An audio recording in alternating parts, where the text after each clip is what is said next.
قد نرى تقلب وجهك في السماء فلنولينك قبلة ترضاها فول وجهك شطر المسجد الحرام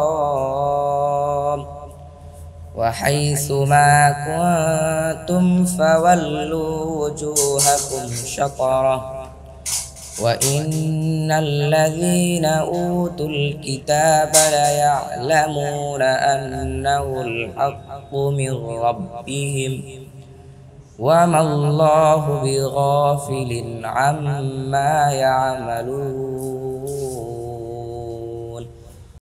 144 আকাশের দিকে বারবার তোমার মুখ ফিরানো আমি অবশ্যই দেখছি। অতএব আমি অবশ্যই তোমাকে এমন কিবলার দিকে ফিরাব যা তুমি পছন্দ করো।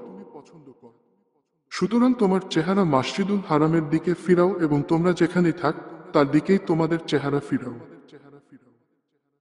আর নিশ্চয় যারা কিতাবপ্রাপ্ত হয়েছে তারা অবশ্যই জানে যে তা তাদের রবের পক্ষ থেকে সত্য এবং তারা যা করে সে ব্যাপারে আল্লাহ গাফিল নন।